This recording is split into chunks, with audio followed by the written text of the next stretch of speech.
লক্ষ্মীপুরে ৩ বছরের সড়ক দুর্ঘটনায় ২৬০ জনের প্রাণহানি। লক্ষ্মীপুরের চন্দ্রগঞ্জ রায়পুর আঞ্চলিক মহাসড়ক এখন দুর্ঘটনার প্রতীক হয়ে উঠেছে। মাত্র এক মাসের ব্যবধানে এই ৪০ কিলোমিটার সড়কে প্রাণ হারিয়েছেন ২৫ জন। গত ৩ বছরে অর্থাৎ ২০২২ সাল থেকে চলতি বছরের ৬ সেপ্টেম্বর পর্যন্ত সংঘটিত হয় ২০০ দুর্ঘটনায় নিহত হয়েছেন ২৬০ জন এবং আহত হয়েছেন অন্তত ৬০০ জন।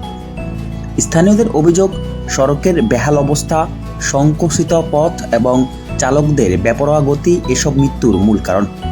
ট্রাফিক আইন উপেক্ষা করা এখানে নিত্যদিনের ঘটনা। ফলে প্রতিনিয়ত বাড়ছে দুর্ঘটনার শিকার পরিবারগুলোর দীর্ঘশ্বাস। পুলিশের তথ্য মতে চন্দ্রগঞ্জ রায়পুর সড়কে দুর্ঘটনার হার আশঙ্কাজনকভাবে বেড়েছে। আইনশৃঙ্খলা বাহিনীর দাবি, সড়কে শৃঙ্খলা ফিরিয়ে আনতে তারা নিয়মিত অভিযান পরিচালনা করেছেন। তবে স্থানীয়দের মতে দৃশ্যমান পরিবর্তন এখনও আসেনি। অভিযোগ রয়েছে, সড়কের নাজুক অবস্থা, সংস্কারের উদ্যোগ বারবার নেওয়া হলেও কাজ শেষ হয়নি। কাজ হলেও নিম্নমানের সংস্করণ হওয়ায় ভাঙ্গাচুরা রাস্তায় দ্রুতগামী যান চলাচল, ওভারটেকিং এবং অসচেতনতা মিলেই প্রতিদিন বাড়াচ্ছে মৃত্যুর মিছিল।